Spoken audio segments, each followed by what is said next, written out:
Do you absolutely dread the idea of spending your afternoon trapped in a DMV waiting room just to get a little sticker for your license plate? I mean, who doesn't, right? Well, what if I told you there's a permanent hack to handle this entire mandatory chore without ever leaving your house?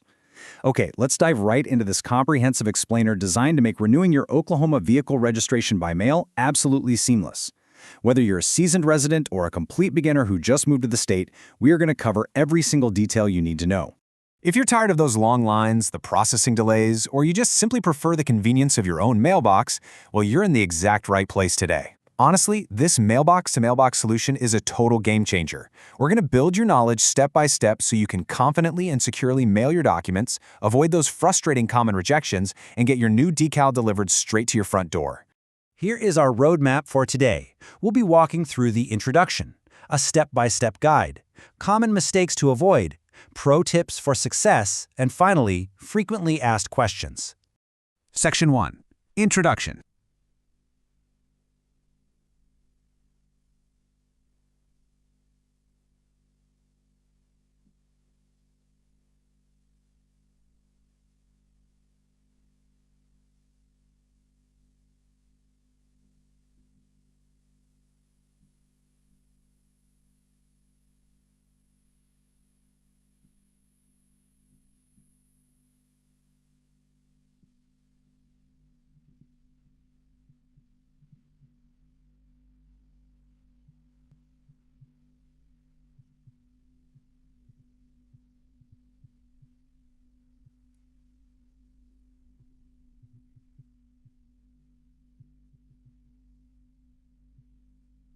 Let's take a look at the mail-in advantage. Now, in an era of digital everything, you might actually be wondering, why is the traditional mail system still so heavily utilized for this? Well, while online portals definitely exist, this tried-and-true physical method remains a truly critical administrative tool. It's especially vital if you face barriers to digital access, if you're managing a specialized business fleet, or if you happen to be on an out-of-state military assignment. It offers a really solid, tangible paper trail, and you don't have to worry about navigating any complex government websites. Moving right along to Section 2, our step-by-step guide. This is where we build your documentation package. Okay, this is the absolute core of the process, so you might want to grab a pen for this. You're going to compile a specific set of documents into a single envelope, and you absolutely must include these 5 crucial elements to avoid getting rejected. First up, a legible photocopy of your unexpired Oklahoma driver's license, or, a federal employer identification number if you're a business. Second, a photocopy of your valid Oklahoma vehicle insurance verification card. And listen, this absolutely must show the insurance company's name, the National Association of Insurance Commissioners or NAICI number, your policy number, and the correct vehicle identification number. Third, you need your official renewal notice or alternative vehicle info if you don't have the notice. Fourth, a working daytime phone number and email address just in case the clerk needs to reach you.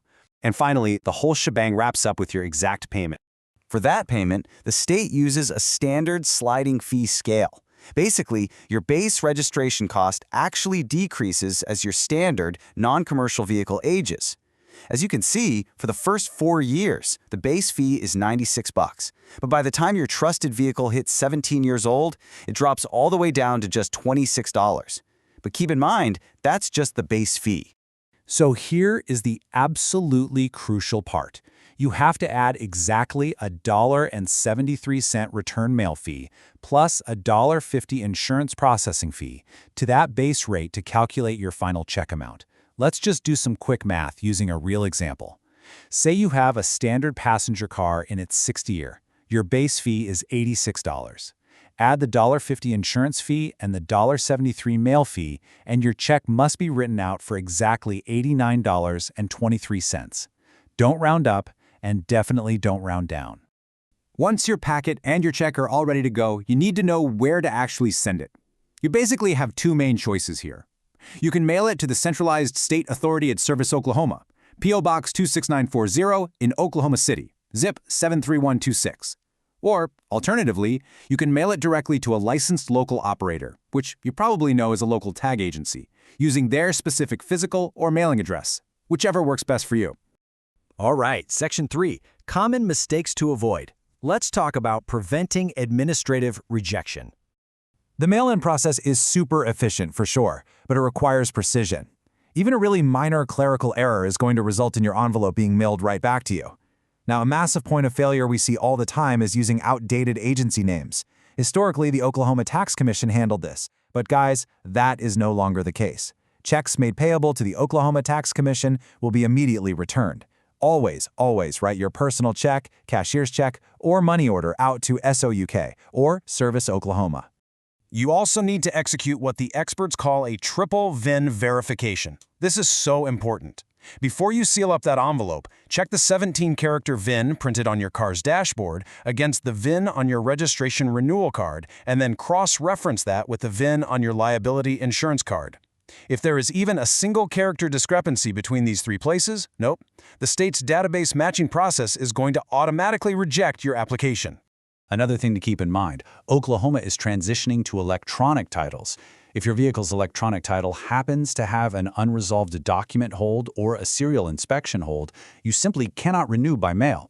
Those specific holds actually require a physical VIN inspection, meaning you literally have to take the vehicle to a licensed operator in person before a renewal decal can legally be issued. Section 4, Pro Tips for Success.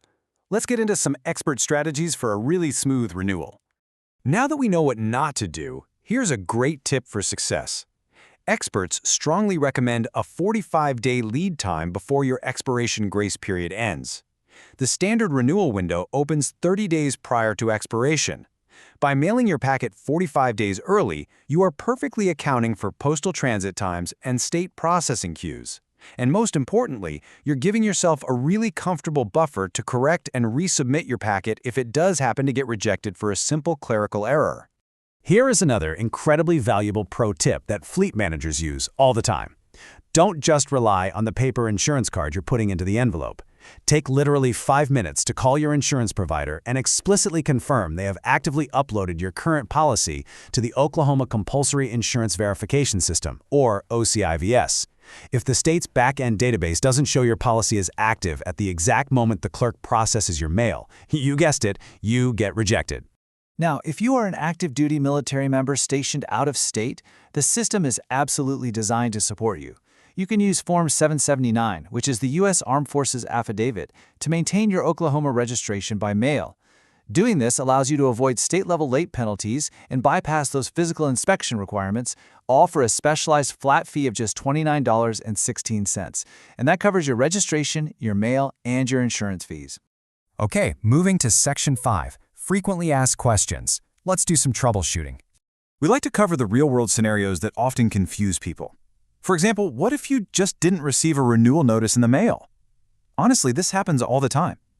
But failure to receive a notice does not excuse you from renewing on time, which actually surprises a lot of applicants. The state considers it the vehicle owner's personal responsibility to know exactly when their tag expires. And listen, late registration will result in delinquent penalties that rack up at $1 per day after your grace month ends. But hey, don't panic. If you lost the notice or it just completely vanished in the mail, you can simply write down your license plate number, your official Oklahoma title number, or that full 17-character VIN on a piece of paper and include it in your mailing packet right in place of the official notice. It really is that simple. Here's another one we hear.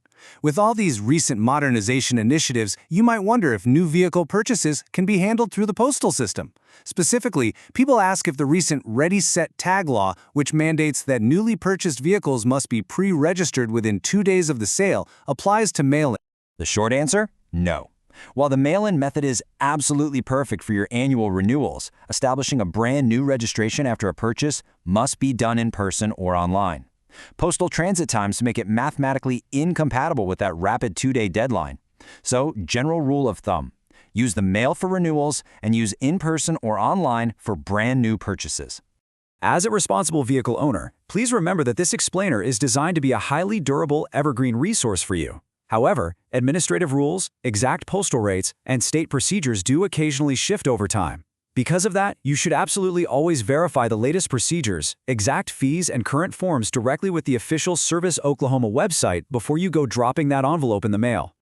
So, by following this structured guide, verifying your VINs, writing your check to the right agency, and giving yourself that 45-day lead time, you have absolutely everything you need to confidently avoid those DMV lines and successfully renew your tag right from the comfort of your own home.